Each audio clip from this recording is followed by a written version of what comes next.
ओम अथ श्री बृहस्पति कवचः। अस्य श्री बृहस्पति कवच स्तोत्र मंत्रस्य ईश्वर ऋषिः अनुष्टुप् छन्दः गुरुर्देवता गम बीजम श्री शक्तिः क्लीं कीलकं गुरुपीडोपशमनार्थं जपे विनियोगः। अभीष्टफलदं देवं सर्वज्ञं सुरपूजितम् अक्षमालाधरं शान्तं प्रणमामि बृहस्पतिं। बृहस्पतिः शिरः पातु ललाटं पातु मे गुरुः कर्णौ सुरगुरुः पातु नेत्रे मे अभीष्टदायकः। जिह्वां पातु सुराचार्यो नासां मे वेदपारगः मखं मे पातु सर्वज्ञो कंठं मे देवता गुरुः भुजावाङ्गीरसः पातु करौ पातु शुभप्रदः स्तनौ मे पातु वागीशः कुक्षी मे शुभलक्षणः नाभिं केव गुरुः पातु मध्यं पातु सुखप्रदः कटिं पातु जगद्बन्ध्य उरु मे पातु वाक्पतिः जानुजङ्घे सुराचार्यो पादो विश्वात्मकस्तथा अन्यानि यानि चाङ्गानि रक्षेन्मे सर्वतो गुरुः। इत्येतत् कवचं दिव्यं त्रिसन्ध्यं यः पठेन्नरः सर्वान् कामान् वाप्नोति सर्वत्र विजयी भवेत्। इति श्री ब्रह्म यामलोक्तं बृहस्पति कवचं संपूर्णम्। ओम बृहस्पतये नमः। ओम गुरुवे नमः। ओम श्री गणेशाय नमः। श्री हरि स्तोत्रम् जगज्जालपालं चलत्कण्ठमालं शरच्चन्द्रभालं महादैत्यकालं नभोनीलकायं दुरावारमायं सुपदमासहायं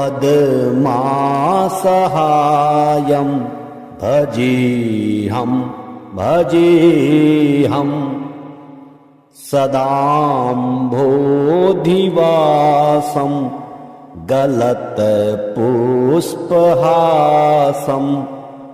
जगत्सन्निवासं सतादित्यभासं गदाचक्रशास्त्रं लसत्पीतवस्त्रं हसच्चारुवक्त्रं भजेऽहं रमाकण्ठहारं श्रुतिप्रातसारं जलान्तर्विहारं धराभारहारं चिदानन्दरूपं मनोज्ञस्वरूपं धृतानेकरूपं भजेऽहं जराजन्महीनं परानन्दपीनं समाधानलीनं सदैवानवीनम् जगज्जन्महेतुं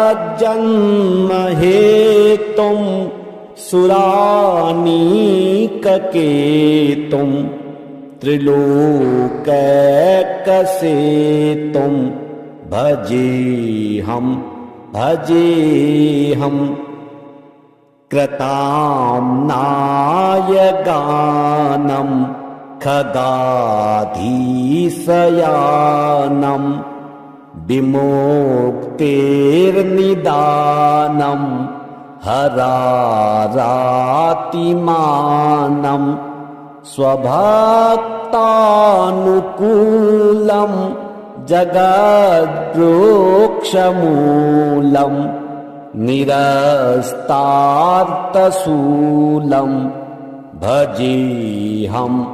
भजेऽहम्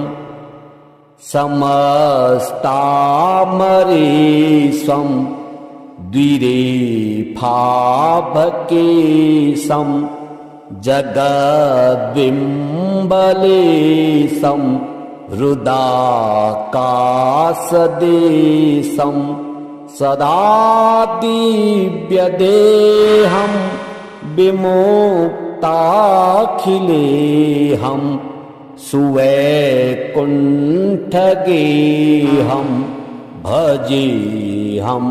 भजेऽहम् सुरालिबलिष्ठं त्रिलोकीवरिष्ठं गुरूणां गरिष्ठं स्वरूपैकनिष्ठं सदा युद्धधीरं महावीरवीरं महाम्भोधितीरं भजेऽहम् रमावामभागं तलानाग्रनागं कृताधीनयागं गतारागरागं मुनीन्द्रसुगीतं सुरसम्परीतं गुणोद्धैरतीतं भजेऽहम् इदं यास्तु नित्यं समाधाय चित्तं पठेद् अष्टकं कण्ठहारं मुरारिः स विष्णोर्विशोकं ध्रुवं याति लोकं जराजन्मशोकं पुनर्विन्दते नो जगज्जालपालं चलत्कण्ठमालं शरच्चन्द्रभालं महादैत्यकालं नभोनीलकायं दुरावारुमायं सुपद्मासहायं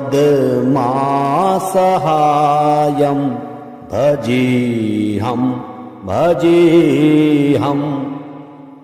सदाम्भोधिवासं गलत्पुष्पहासं जगत्सन्निवासं सतादित्यभासं गदाचक्रशास्त्रं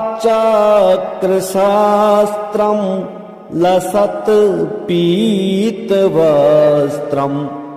हसच्चारुवक्त्रं भजेऽहम् रमाकण्ठहारं श्रुतिप्रतिध्वनिहारं प्रातसारं जलान्तर्विहारं धराभारहारं चिदानन्दरूपं मनोज्ञस्वरूपं धृतानेकरूपं भजेऽहं भजेऽहं जराजन्महीनं परानन्दपीनं समाधानलीनं सदैवानवीनं जगज्जन्महेतुं सुरानीककेतुं त्रिलोकैकसेतुं भजेऽहं भजेऽहं कृताम्नायगानं खगाधीशयानं विमुक्तेर्निदानं हरारातिमानं स्वभक्तानुकूलं जगद्रोक्षमूलं निरस्तार्थशूलं भजेऽहं भजेऽहं समस्तामरेशं द्विरेफाभकेशं जगद्बिम्बलेशं हृदाकाशदेशं सदा दिव्यदेहं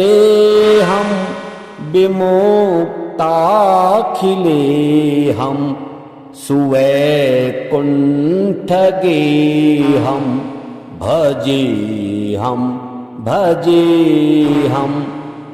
सुरालिबलिष्ठं त्रिलोकीवरिष्ठं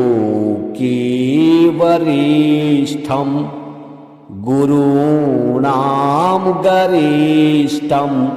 स्वरूपैकनिष्ठं सदा युद्धधीरं महावीरवीरं महाम्भोधितीरं भजेऽहं भजेऽहं रमावामभागं तलानाग्रनागं कृताधीनयागं गतारागरागं मुनीन्द्रसुगीतं सुरसम्परीतं गुणोद्धैरतीतं भजेऽहं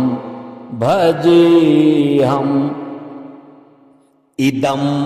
यास्तु नित्यं समाधाय चित्तं पठेद् अष्टकं कण्ठहारं मुरारिः स विष्णोर्विशोकं ध्रुवं याति लोकं जराजन्मशोकं पुनर्विन्दते नो जगज्जालपालं चलत्कण्ठमालं शरच्चन्द्रभालं महादैत्यकालं नभोनीलकायं दुरावारमायं सुपद्मासहायं भजेऽहं भजेऽहं सदाम्भोधिवासं गलत्पुष्पहासं जगत्सन्निवासं सतादित्यभासं गदाचक्रशास्त्रं लसत्पीतवस्त्रं हसच्चारुवक्त्रं भजेऽहं रमाकण्ठहारं श्रुतिप्रातसारं जलान्तर्विहारं धराभारहारं चिदानन्दरूपं मनोज्ञस्वरूपं धृतानेकरूपं भजेऽहं जराजन्महीनं परानन्दपीनं समाधानलीनं सदैवानवीनं जगज्जन्महेतुं सुरानीककेतुं त्रिलोकैकसेतुं भजेऽहं कृताम्नायगानं खगाधीशयानं विमुक्तेर्निदानं हरारातिमानं स्वभक्तानुकूलं जगद्रोक्षमूलं निरस्तार्थशूलं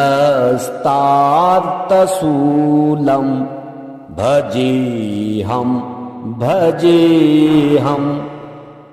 समस्तामरेशं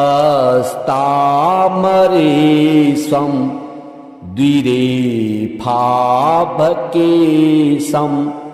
जगद्बिम्बलेशं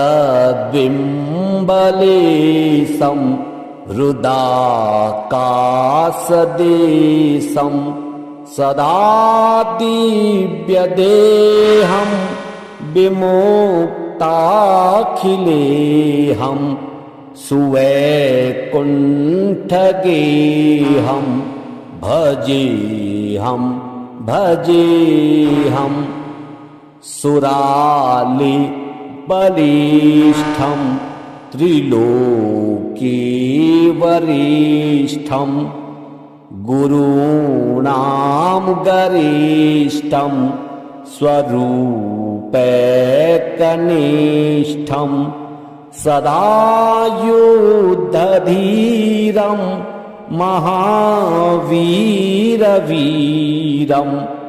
महाम्भोधितीरं भजेऽहं रमावामभागं तलानाग्रनागं कृताधीनयागं गतारागरागं मुनीन्द्रसुगीतं सुरसम्परीतं गुणोद्धैरतीतं भजेऽहं इदं यास्तु नित्यं समाधाय चित्तं पठेद् अष्टकं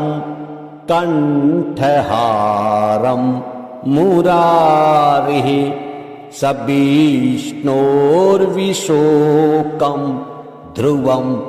याति लोकं जराजन्मशोकं पुनर्विन्दते नो जगज्जालपालं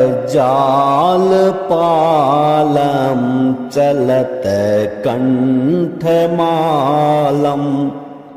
शरच्चन्द्रभालं महादैत्यकालं नभोनीलकायं दुरावारमायं सुपदमासहायं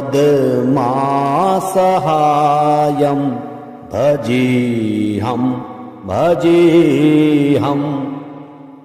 सदाम्भोधिवासं गलत्पुष्पहासं जगत्सन्निवासं सतादित्यभासं गदाचक्रशस्त्रं लसत्पीतवस्त्रं हसच्चारुवक्त्रं भजेऽहं रमाकण्ठहारं श्रुतिप्रातसारं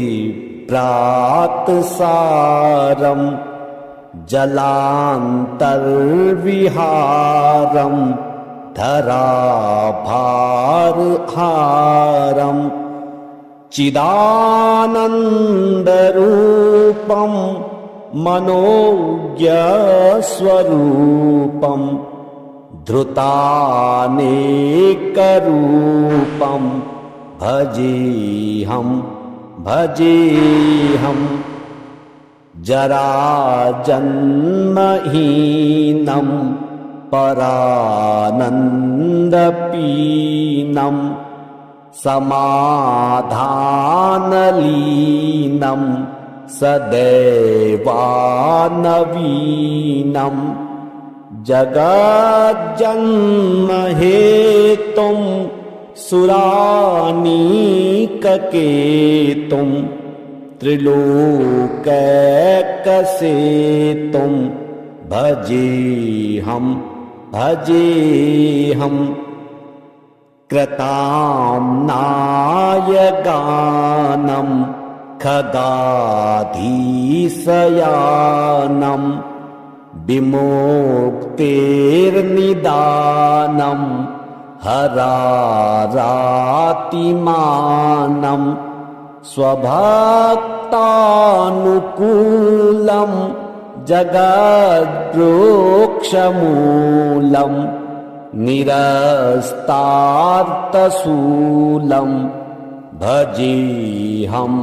भजेऽहं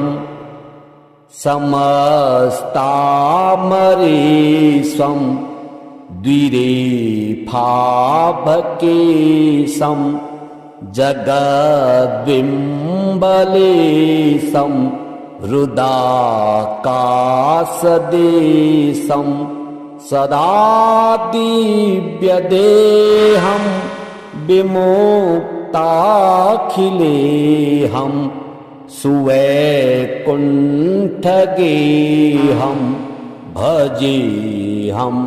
भजेऽहं सुरालिबलिष्ठं त्रिलोकीवरिष्ठं गुरूणां गरिष्ठं स्वरूपैकनिष्ठं सदा युद्धधीरं महावीरवीरं महाम्भोधितीरं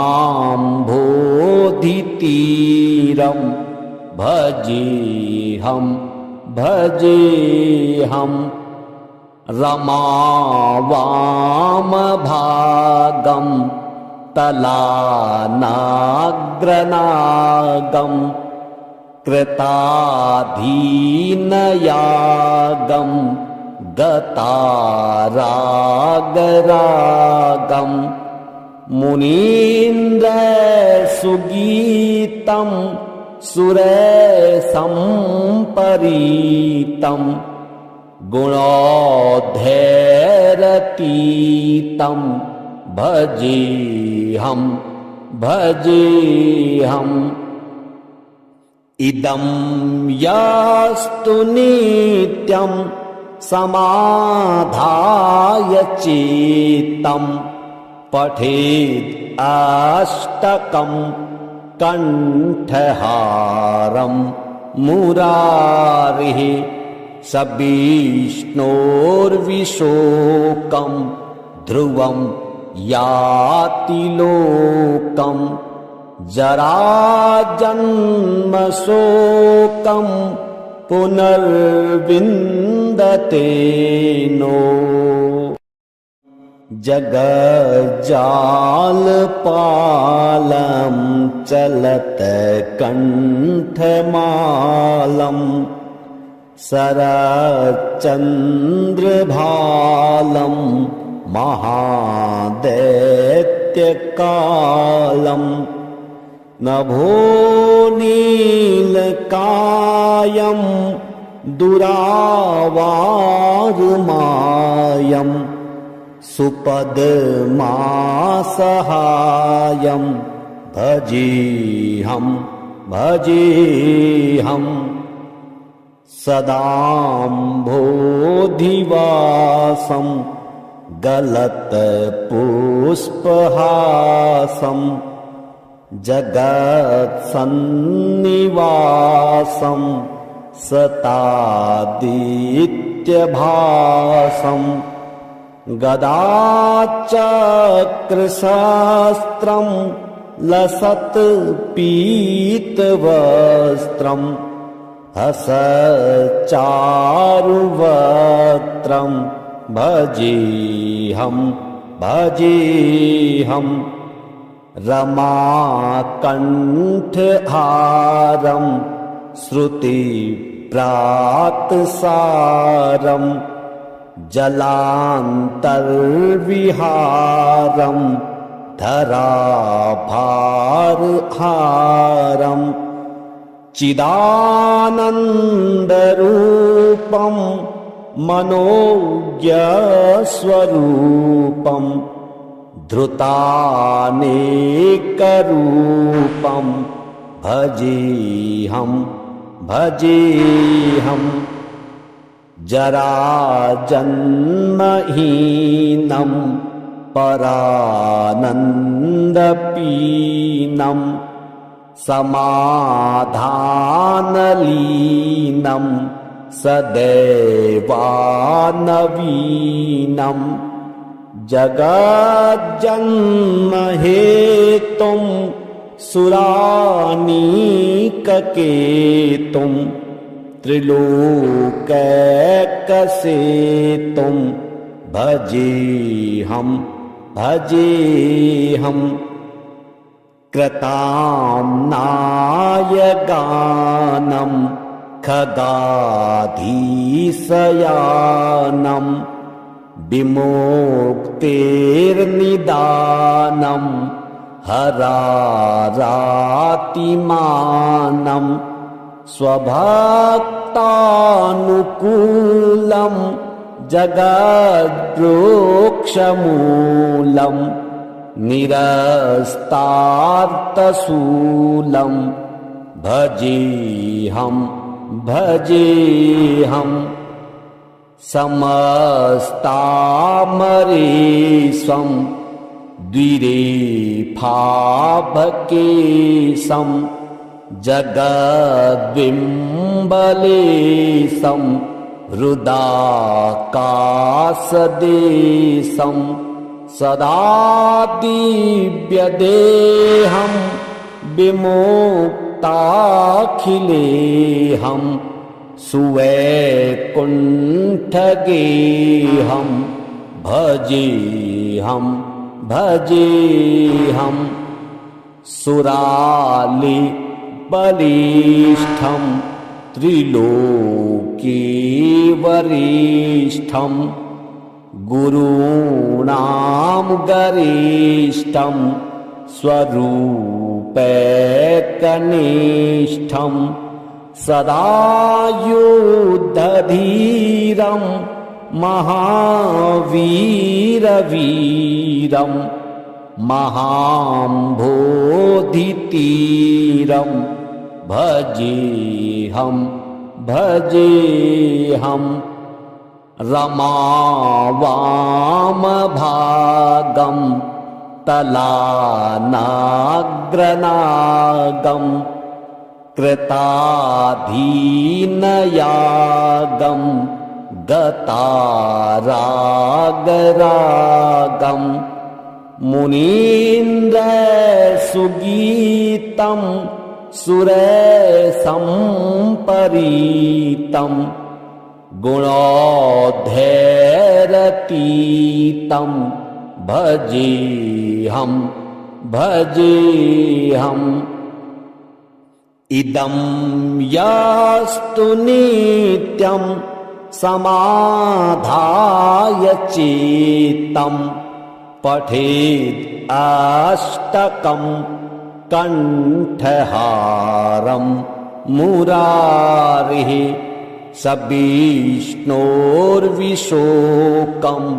ध्रुवं याति लोकं जराजन्मशोकं पुनर्विन्दते नो।